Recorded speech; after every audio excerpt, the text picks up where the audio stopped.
Hello, guys. Welcome to the empty new studio.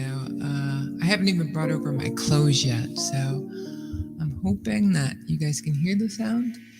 Today, I decided to go over DeFi contracts, and they're different than just your average smart contract. So I figured just talk about it. Got a lot of stuff to go over, so let's get to it.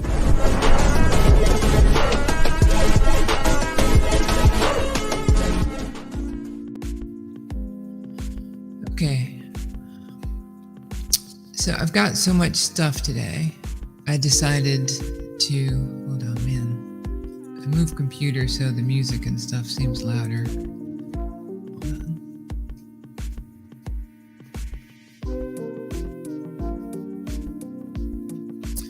All right. God, I hope this is working. Okay, so my name is Potter. I am a early retired consultant due to crypto before, some people decided they were going to fight against it and try to squeeze it out of existence. But I've been a developer, an admin, a consultant in an official capacity. And the reason I decided to, start this discussion was because there's so much in the dev sphere that isn't talked about in the non-dev sphere. And so one of my gigs when I was a consultant was I could speak because I'd acted as a developer. I'd acted as a developer. I was able to speak the different languages, right? You could speak techno or not techno. And so when you look at DeFi contracts, they're different than your average just contract. But, oh yeah, I know what I needed to say. This is not financial advice. I know it's at the bottom, but let's just keep remembering that. I thought I was supposed to run across the bottom. Let me see something. A lot of stuff has changed. Let's see this. Yeah, it doesn't run anymore. Okay. So what we're not going to do is get like deep down into the weeds about, okay, how does this contract work? What does this contract say? What does this function do? I'm going to show you a little bit of that, but not so much that you get bogged down in it. It's really important, by the way, that you understand this stuff. If you're trying to do that, you hear people say they don't say due diligence, they say what do they say? Do your own research. Yeah. It's more like due diligence, and understanding just small parts of a contract can take you a long way. Let me see if I've got this ready. I'm going to use one that we all know about. Oh, no, maybe I should do it this way.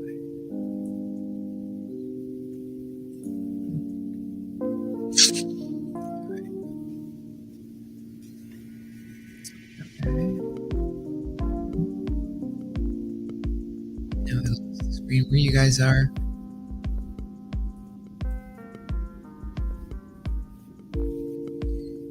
Okay, so I kind of went over this in the intro. Why DeFi contract as opposed to just smart contract?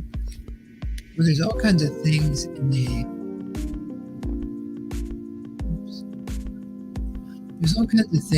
DeFi contract that are different than your typical application smart contract.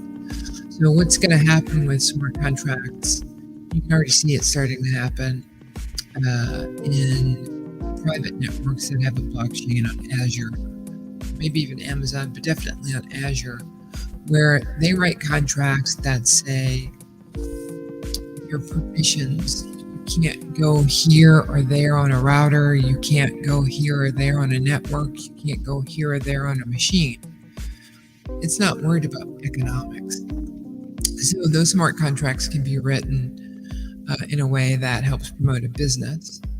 DeFi contracts are specifically written to help establish some kind of decentralized finance to keep it out of the grips of regulators, because one of the things that regulators, at least in the before times, regulators wanted to do is they wanted to say, well, we'll leave it alone as long as we make sure that you aren't a group of people all getting together to collude to try to take over the country for whatever nation that is. So that's how they're.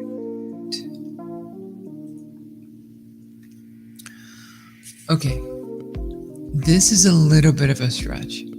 So when we look at a chart right now, we're going to look at, X and Y coordinate, but there's actually a Z coordinate that makes it 3D. Smart contracts are kind of the same way. You have the same permission-based protocol that allows for approvals, it allows for programming, it allows for proxy. But the difference is with the Z-axis is the financial aspect. There are all kinds of gotchas in these contracts that rug that people just don't pay enough attention to. So let's get into, this is about as deep as I'm going to dive into something that's like, the heck is that? So let me see if I can present.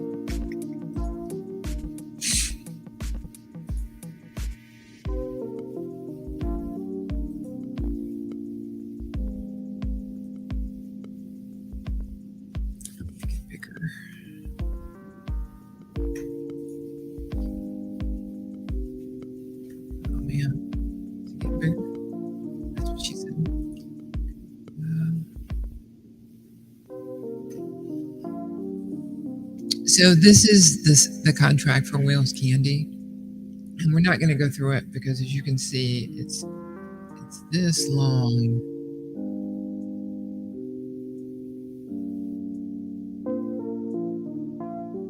Right? We're not going to go through that. But what I can tell you is at the beginning of a smart contract, it's not that you just have Wales Candy here, because as you can see, the Wales Candy contract goes.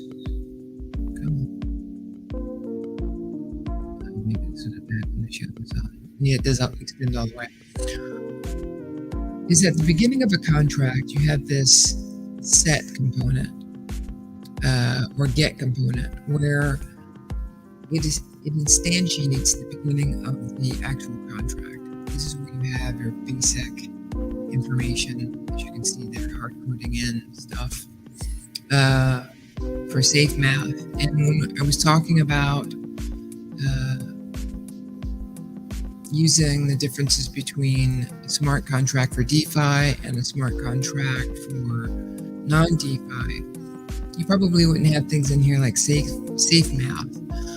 As a person who's doing due diligence, you need to be looking for this, because safe math is an agreed upon set of instructions. And remember, I'm taking everything down to non-developer speak here. It's a group of instructions that are specifically geared towards managing money or assets or numbers. As you can see in here, there's a lot of, let me see if I can make this a little.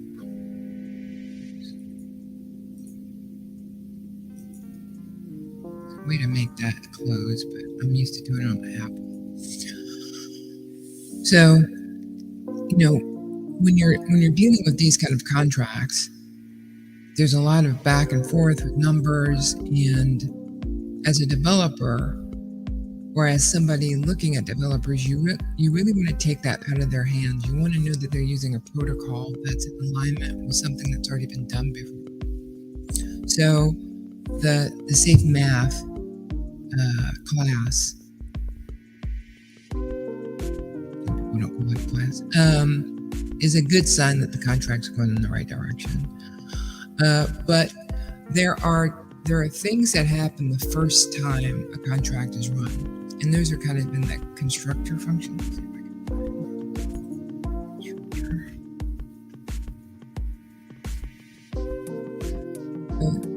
Things here, they're run one time, only one time. And so this basically establishes the rules for the contract.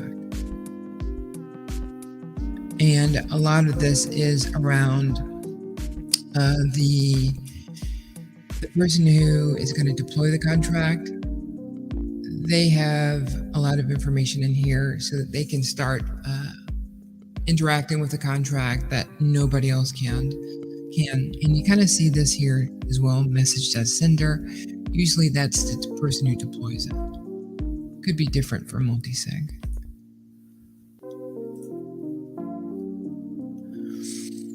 So talking about the owner, it kind of brings up a good point with regards to having an owner being decentralized. And when it's not decentralized, you have the ability for somebody to hold on to control. And that's the problem that a lot of people who go to school for finance, when they point out the differences between what's worked and what hasn't, it seems that when money and power come together, at least from the people I read, when money and power come together, you can't necessarily get people to think straight. They think, I know what's best for everyone. Steve Jobs was a good person like that. I'm going to talk about that on tomorrow's show, where he thought that he knew the Newton was supposed to be everything. And he was right, but he was too early.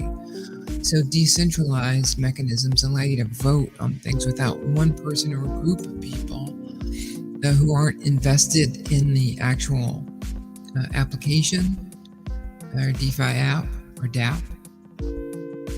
They don't have as much say as the people. And so when you have a person who can sit there and control it, they can call it a DeFi project, but it's not a DeFi project. It's a centralized project because nobody other than the founder or the author is making any rules.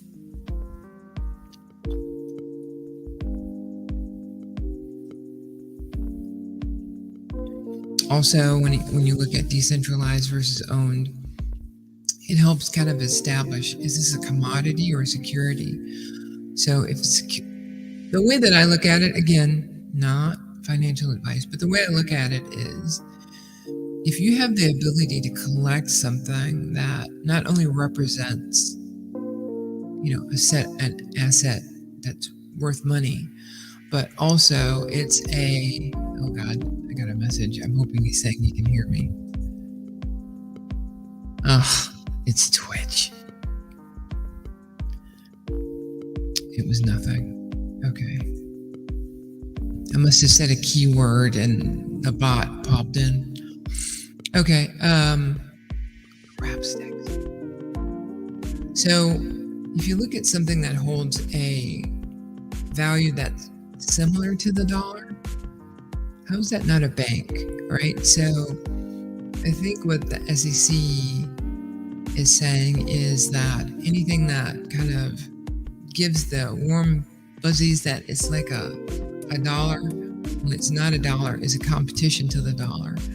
So anything that's not like your baseball cards, I mean, you can have a famous person baseball card and it kind of symbolizes a dollar, but the spirit of it is it's not close to that. It's seen as something else. Whereas a stable coin, that's a little bit closer to a security.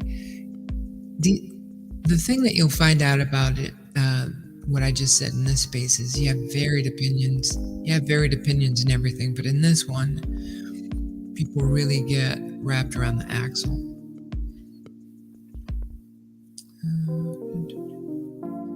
I've got to do this. Okay.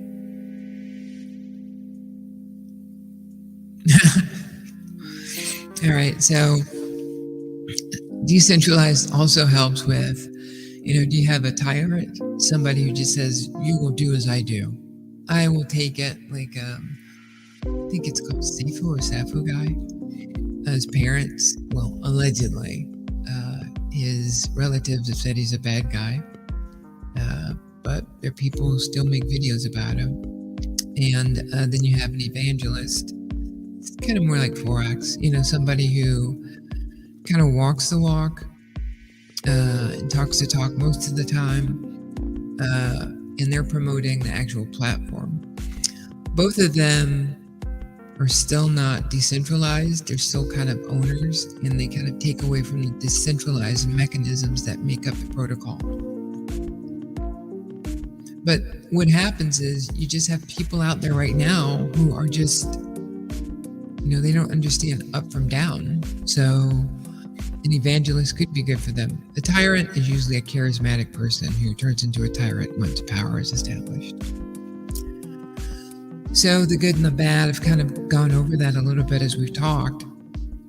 The good about decentralized is, hey, you can vote on it. The bad is sometimes people are ignorant and they vote to do things that are bad for the actual protocol. But you're supposed to sit down and you're supposed to figure it out before you even launch. So as you start to see devs get a little bit more experienced in this space, I think you're going to find smart contracts that when you read them, they're not going to be this kind of Greek. They're going to be a little bit easier to understand. Part of one of the things I wanted to do was get into what's a function versus something else, but I think that's still too deep. It gets into programming languages, and that's hard to figure out. But I can share with you that when I was starting, because I'm so used to JavaScript, that when I saw this, I couldn't even understand. I didn't understand what that meant. I understood that this was going to pass a value, but I didn't understand all this stuff. So I don't want to introduce you to something. I can tell you this, that a setter is a function, and a setter allows you to change things about a smart contract that it's allowed to change upon the initiation or instantiation of the actual contract. I hope that sounded okay. I have no feedback. Nobody's here. I'm going to probably go back. I changed it yesterday, this morning to 9:30 because it feels like I'm coming to work. Smart contract read and write, that kind of is what I was saying about a function. There's a setter and then there's a getter. And, a get allows me to just call something without paying any fees because I can just go get that information. It's part of the contract. When I want to set something, that's when you have to pay the piper. That's when you've got to pay the blockchain to interact with that smart contract. That's where your gas comes into play and all of that fun stuff, because you got to pay the miner. You've got to pay sometimes the dev fees. You've got to pay there's a lot of paying going on in that part. So read versus write, no pay versus pay. That's the way you can look at read versus write. Smart contracts, legal or secure. So when you look at it from a legal standpoint, it's so easy to see how smart contracts, when you go to write a rental agreement or a mortgage agreement going forward, they're not going to really change that much. You're going to find that it's going to be easier to write a smart contract and then have, like we were talking about, read or write, have the ability for that smart contract to say, what's your name? Change, right? For your transaction, your specific transaction, you understand the body of the contract is going to stay the same. Just the variables of cost, what's your name, what's the address, those things are going to change. So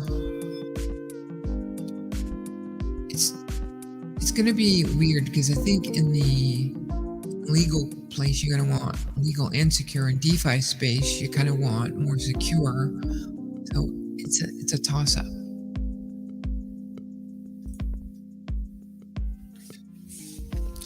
So I've talked about it before. When I look at smart contracts, I look at them as legal. I look at them as secure. And so the mechanism I see that's starting to truly be accepted, I mean, I was talking about it last year with Matt, but using NFTs as some level of proof, hey, you are who you say you are, is compulsory to adoption. So we're not going to have adoption until cybersecurity is there. And I believe that the first envoy into making something that's Degen specific into something much better. You know what? I wonder if I even listed this. Let me see something.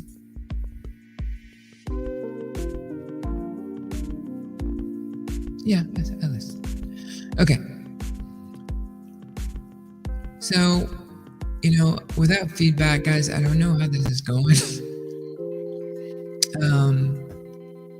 But I hope it went okay. Let me know in the comments.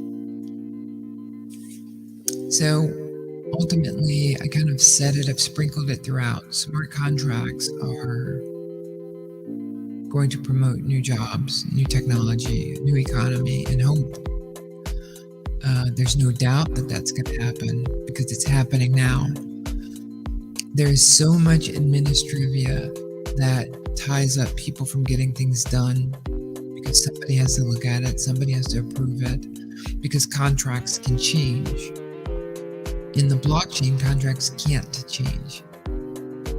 So when a judge, when a underwriter, a banker, a person who's being hired for a job like a teacher, when they get contracts in the future, they can be a little bit more assured that what they've gotten is something that has been tested and something that works.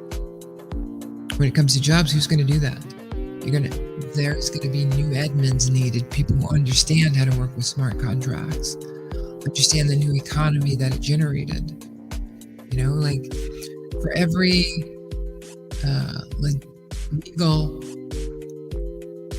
task that these contracts are going to make available to people who couldn't use it without paying a lot of money, there's going to be jobs, there's going to be companies that say, hey, let us make it easier for you. My attempt here for this discussion was to say, hey, I know that you hear about smart contracts, and if you're still here, thank you. But I know you hear about smart contracts, but what are they? We've got to make them less technical and make them more approachable. So if you guys like stuff like this, let me know. Hopefully I'll have Office more set up. Sorry about last week. Look, I realize that this isn't as popular series as the Friday shows, but I'm going to keep doing them. And I might do more because I've got a lot more to say. And as the Fed stops, raising the rates, people are going to be looking for information like this. It's not beginner information and it's not too advanced. It's kind of in the middle.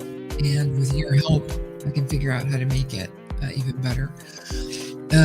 Next week, I hope to talk about my foray into creating passive income off of some of the technologies that I'm using as a developer now versus just being a client of these tools.